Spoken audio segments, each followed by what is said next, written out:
So in this vSphere replication section of this course, I would start by covering the basics of vSphere replication. Here you would learn about the benefits and the architecture of vSphere replication.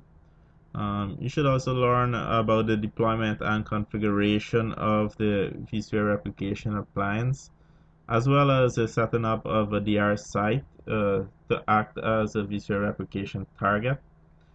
Finally, you would learn how to create a replication job and how to recover a VM from a target site. So let's get right into this. So vSphere Replication is a data protection and disaster recovery solution from VMware that provides a hypervisor-based replication of virtual machines.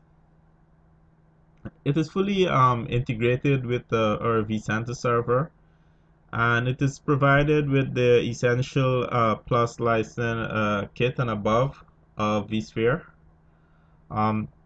vSphere replication is also the replication engine for VMware Site Recovery Manager, or SRM, product. However, as of vSphere 5.1, vSphere replication was decoupled from the Site Recovery Manager into a separate product. vSphere replication is ideally if we are doing a data center migration, or if we need to replicate our data to another site or within the same site. We can also use vSphere replication as a lower cost alternative to array level replication. This works out less costlier than traditional array level replication, since we have the flexibility in the vendor hardware that we can select here.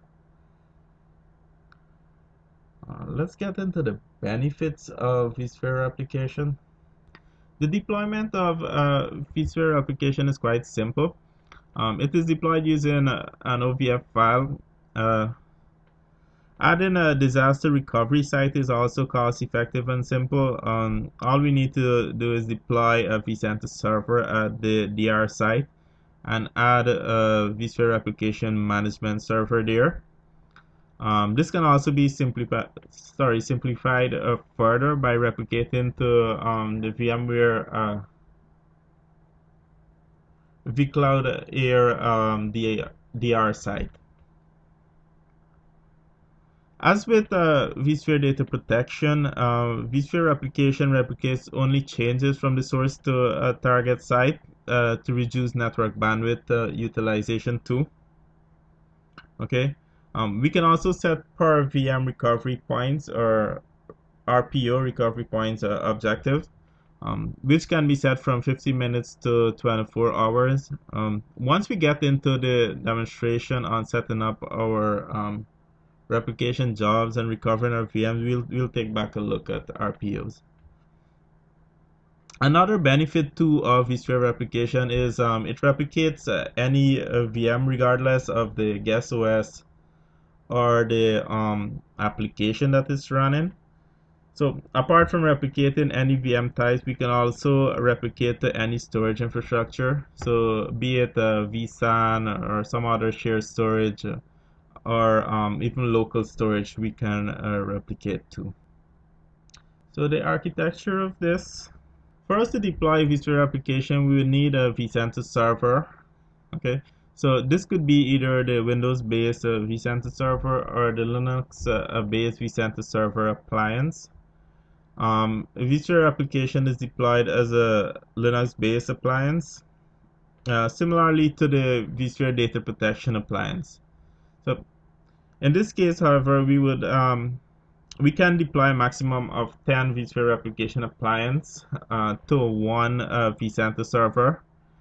Each appliance is deployed with either 2 or 4 vCPU, so we have the option of choosing that during deployment, with 4 gigs of memory and 2 VMDK, which total to 18 gigs in storage. Continuing here with our architecture. Apart from replicating to another vCenter server within our infrastructure, we can configure our local vSphere replication appliance to replicate to the VMware vCloud Air over SSL. Also, apart from replication to vCloud Air, all other source to target replication would occur over TCP port 31031. When we first set up vSphere replication, and let's say we need to do an initial replication of large VMDKs, we can manually send the VMDKs across to the target site to be used as seeds. So a vSphere replication would then compare the source and target seed files and transmit only the differences between them. This would significantly reduce the replication time as well as the replication bandwidth, especially if we are replicating over one or some other slow link there. This would So how this would work is vSphere replication would compare the universally unique identifiers, or the UUIDs, at the source and the target site. And if they do not match, the replication would fail. Okay. Once they match, it would go ahead and do the initial seed in there and sync. So once the full sync is done, from there on we would have lightweight delta sync that would be done between the VMDKs.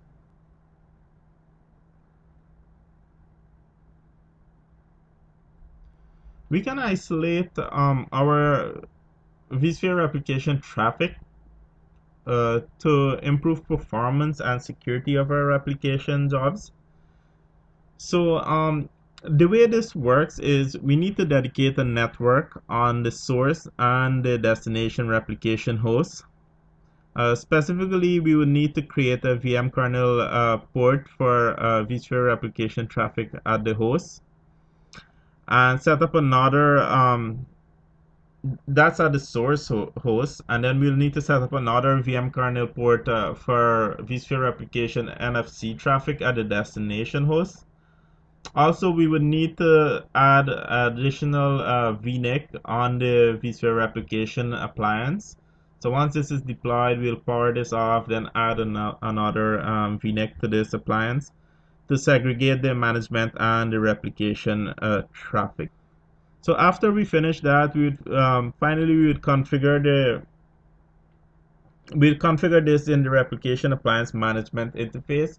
So that new vNIC that we add for replication traffic, we will need to specify that in our management interface there for the appliance. So you guys will take a look at this once we get to the deployment of the appliance. Once we configure this, we'll go through all of these steps to segregate out the replication traffic from the management traffic on our appliance.